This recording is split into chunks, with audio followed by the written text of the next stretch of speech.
बिस्मिल्लाहिर्रहमानिर्रहीम। अस्सलाम वालेकुम। आप देख रहे हैं DDP एनालिटिका। आज हम बात करेंगे कश्मीर की मौजूदा सूरत हाल पे।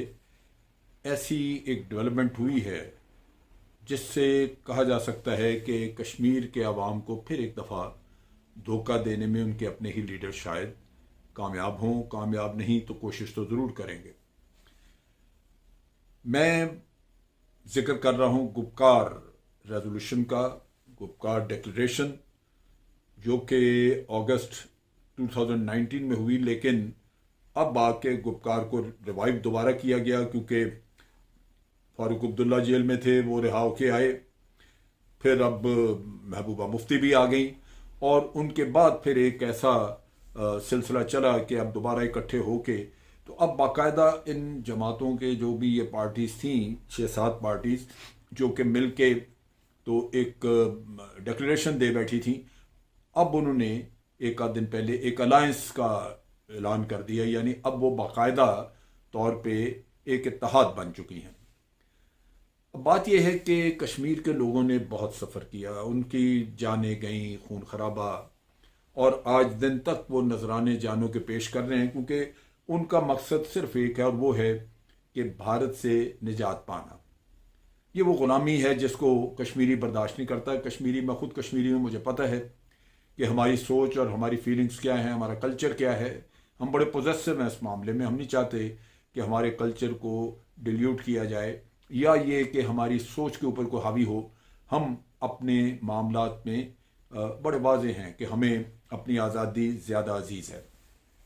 इन हालात में ये गुपकार के जो डिक्लेरेशन थी ये एक्टिव हो गई और साथ ही ये जो इत्तेहाद वगैरह बन गया। इनके मकासद हैं क्या?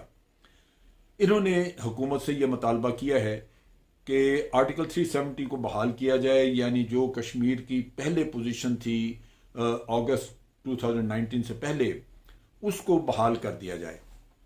अब देखने की बात यह है कि ये बहाली जो है, क्या ये कश्मीरियों का मुतालबा था? कश्मीरियों का मुतालबा तो ये नहीं था। ये तो भारत ने एक और स्टेप आगे कर लिया, वो भारसूरत उसको पीछे करना था, लेकिन मुतालबा तो ये नहीं था। मुतालबा तो ये है कि आपने भारत से निजात पानी है। अब हुआ क्या है जिसकी वजह से ये आप ड्रामा दोबारा देख रहे हैं? वो ये है कि फारूक अब्दुल्ला जब जिस तरह भी उनकी नज़रबंदी थी, मज़े में थे, वहाँ भी एक तरह का 5 स्टार किस्म का उनको रहना सहना मिला हुआ था। ये भारत की हुकूमत के चहेते हैं, ये भी और इनके बेटे उमर अब्दुल्ला भी। अब इनको रिहा किया, इनको भी बाहर ले आए, अपने घरों में चले गए, लेकिन इस असना में ये फारिग नहीं थे। इनके साथ मज़ाकरात चल रहे थे। भारत मज़ाकरात कर रहा था। मोदी साहब के जो नुमाइंदे हैं वो इनको एंगेज किए हुए थे क्योंकि भारत अपने तौर पे आर्टिकल 370 को ख़त्म करके एक बड़ी मुश्किल में घिरा हुआ है। पहली बात तो यह कि 1 साल के अंदर कश्मीर के हालात को वो नॉर्मल नहीं कर सके। इंटरनेशनली जिल्लत उठानी पड़ी क्योंकि ये आप यूनिलैटरली खुद ब खुद जो आपके जी में आया आपने कर लिया, जबकि यूनाइटेड नेशन की करारदादें मौजूद है और ये एक डिस्प्यूटेड इलाका है, आप ऐसे कर नहीं सकते थे। चुनाचे इनका जो जुर्म था, जो ये कहते थे कि ये हमारा अंदरूनी मामला है, अंदरूनी, वो तो किसी ने माना नहीं। ट्रंप ने भी कहा कि जी हम सालिसी कराने को तैयार हैं, और भी मुल्क कह रहे हैं। तो जब ये सालिसी और ये इस तरह की कहानियां आती हैं तो कोई तनाज़ा होता है तो आती है ना। अगर आपका इंटरनल मामला था, अगर आप दुनिया ने मान लिया था कि ये आपका अपना मुल्क का मसला है, तो फिर सालिसी किस बात की?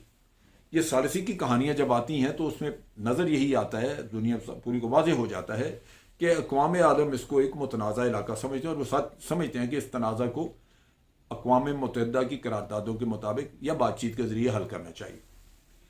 अब ये भी मोदी को समझ लग गई कि साल गुजार के या 1 साल से ज़्यादा गुजार के ये भी कोशिश करके देख ली कि कहा यूनाइटेड नेशन को कि जनाब इसको अपने एजेंडा से निकाल दें, सिक्योरिटी काउंसिल के एजेंडा से निकाल दें कश्मीर इशू को। वो नहीं निकला।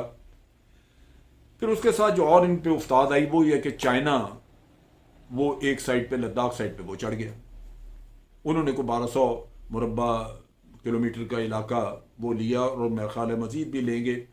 उसकी वजह यह है कि उन्होंने लाजमन इनको एक मैसेज देना चाहा कि अगर आप यूनिलेटरल खुद ब खुद कुछ कर लेते हैं तो हम क्यों नहीं कर सकते? हम ज्यादा बड़ी ताकत है, हम भी करके दिखाएंगे आपको। तो उन्होंने भी कर लिया। अब अगर मोदी ने ये हरकत ना की होती तो चाइना के पास भी शायद जवाब ना होता ये काम करने का। इनका 1999 का जो इनके एग्रीमेंट है उसके तहत ये बड़ा पीसफुल से काम चल रहा था। तो ये मोदी साहब ने अपने लिए खुद ब खुद एक मसला खड़ा किया।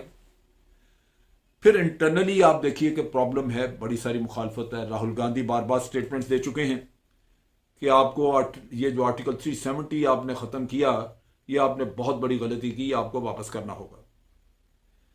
अब ये इतने प्रेशर्स और इतना, अब मोदी साहब जो हैं वो जिस तरह के ढीठ आदमी हैं, अगर वो आज आर्टिकल 370 बहाल कर दें तो फिर उनकी अपनी सियासत खत्म हो जाएगी वहां पे।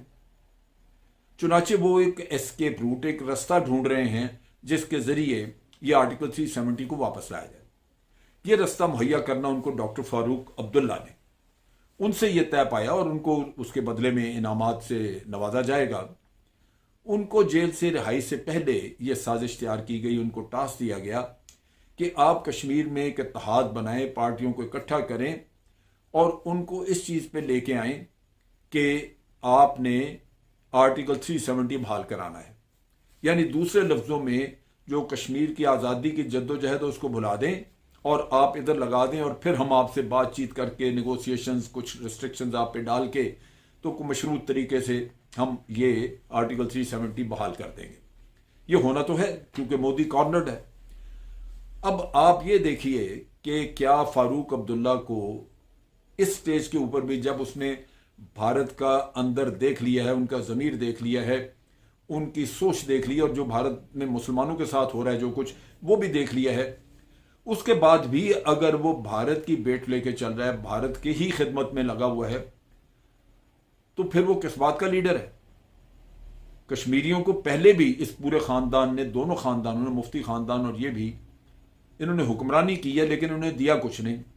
ये कश्मीरियों की लाशों के ऊपर हुक्मरानी करते रहे और अब फिर कश्मीरियों की पीठ में छुरा घोंपने के लिए ये तैयार हैं और भारत के साथ मिलकर तो ये एक साजिश करके आर्टिकल 370 जो कि भारत ने बहाल करना है, वो उसके साथ मिलकर तो ये ड्रामा करने लगे हैं और कश्मीरियों को ये बताएंगे कि देखें हमने कितनी बड़ी अचीवमेंट कर ली, अब हमें हुक्मरानी का हक है। फिर कोई चीफ मिनिस्टर बन जाएगा, कोई जाके सेंटर में जाके कोई अपने लिए ओहदा ढूंढ रहेगा। जो इनको बताया होगा, इनके वादे किए होंगे कि इनको गालिबन वाइस प्रेसिडेंट बना दिया जाएगा भारत का। ये वो चीजें हैं जो कि देखने की हैं। क्या ये गद्दारी इसी तरह बर्दाश्त की जाएगी? बात यह है कि इनको रद्द करना इंतहाई जरूरी है। इनमें सज्जाद लोन सबसे गलीज चीज है। जब कश्मीरियों को मारा जा रहा था, जब जेलों में डाला जा रहा था, बंद किया जा रहा था, यह मनहूस आदमी जाके मोदी के दरवाजे पे खड़ा था। यह सबसे बड़ा गद्दार जो कि सौदा कर रहा था कश्मीरियों का, और आज ये फिर उस इत्तेहाद में शामिल है कश्मीरियों की लाशों का सौदा करने के लिए। फारूक अब्दुल्ला, उसका बेटा और महबूबा फैमिली, ये तो जाने पाने बिल्कुल गद्दार थे ही, इनके बारे में तो शक कोई नहीं। लेकिन इस असना में, इस मौके पे जब ये लोग, ये हजरात जो थे, इनको नजरबंद किया, ये सज्जाद लोन बाहर था और ये शख्स है वो जो कि सारा मोदी की खिदमत और उसके लिए ये चाराजोई कर रहा था। इन चीजों को देख के दिल खून के आंसू होता है, दिल टूटता है कि क्या मेरे बहन भाई कश्मीरी जो हैं उनके साथ जो कुछ बर्बरियत हो रही है, जो तबाही हुई है, जो औरतों की किस्मतें लूटी गई, जो बच्चों के साथ जुल्म हुआ, जो कोविड के दिनों में लोग इलाज ना कर सके और लाशें उठानी पड़ी, उसका हल यह है कि आजादी की तहरीक जो एक मुकाम पे पहुंची हुई, आजादी मांगते मांगते आप 370 आर्टिकल 370 का किस्सा लेके आ जाएं क्योंकि आपने मोदी को बेल आउट करना है, मोदी को निजात देनी है इस दुख से। यह चीज है जो कि मैं एक पैगाम के तौर पे अपने कश्मीरी बहन भाइयों को बताना चाहता हूं कि इन शख्स का मुहासबा करें, ये इनके चाल में मत आए।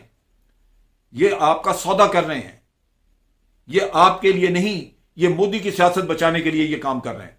मोदी मुश्किल में घिरा हुआ है, ये कुछ भी ना करे तो उसको आर्टिकल 370 बहाल करना पड़ेगा, आज नहीं तो 6 महीने बाद। लिहाजा मेरी इल्तजा है आप सबसे कि ये जो टोला आपके सामने खड़ा हो गया फिर गद्दारियां करने के लिए, इनको रिजेक्ट करें और इनके मुंह पे मारें, इनको बता दें कि इनका कोई काम नहीं है कश्मीर की सियासत में, ये दफा हो जाए यहां से। पाकिस्तान जिंदाबाद, अफवाज पाकिस्तान जिंदाबाद, कश्मीर जिंदाबाद, आजाद कश्मीर जिंदाबाद।